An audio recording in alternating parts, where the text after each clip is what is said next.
तर मुख्यमंत्री एकनाथ शिंदे यांनी देखील ट्विट करत श्रद्धांजली अर्पण केली आहे. पाहूयात. महाराष्ट्राचे माजी मुख्यमंत्री ज्येष्ठ नेते मनोहर जोशी सरांच्या निधनाचं वृत्त ऐकून अतिशय दुःख झालं. शिवसेना प्रमुख बाळासाहेब ठाकरे यांच्यावर प्रचंड निष्ठा असलेले आणि त्यांना अपेक्षित महाराष्ट्र घडवण्यासाठी मनापासून योगदान देणारे एक शिस्तबद्ध आणि खंबीर नेतृत्व काळाच्या पडद्याआड गेले. महाराष्ट्र मराठी माणसाविषयी त्यांना मनापासून आत्मीयता होती. महाराष्ट्राच्या राजकारणातला अभ्यासू आणि सुसंस्कृत चेहरा ही त्यांची ओळख होती. सर अतिशय नम्र, संयमी, हजरजबाबी आणि शिस्तप्रिय होते.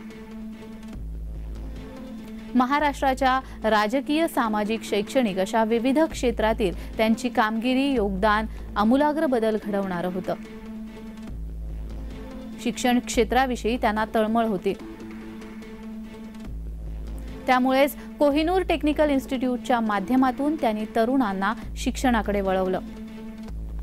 शिवसेनेत त्यांच्या मार्गदर्शनाखाली काम करण्याची संधी मला लाभली हे मी माझं भाग्य समजतो, असं एकनाथ शिंदे म्हणाले. आज आपण हिंदू हृदय सम्राट शिवसेना प्रमुख बाळासाहेब ठाकरे यांच्या विचारांशी प्रामाणिक असलेला एक कडवट, सच्चा शिवसैनिक गमावलाय. सरांच्या आत्म्यास शांती लाभो हीच ईश्वरचरणी प्रार्थना. जोशी कुटुंबियांच्या दुःखात आम्ही सहभागी आहोत, असं ट्विट मुख्यमंत्री एकनाथ शिंदे यांनी केलंय.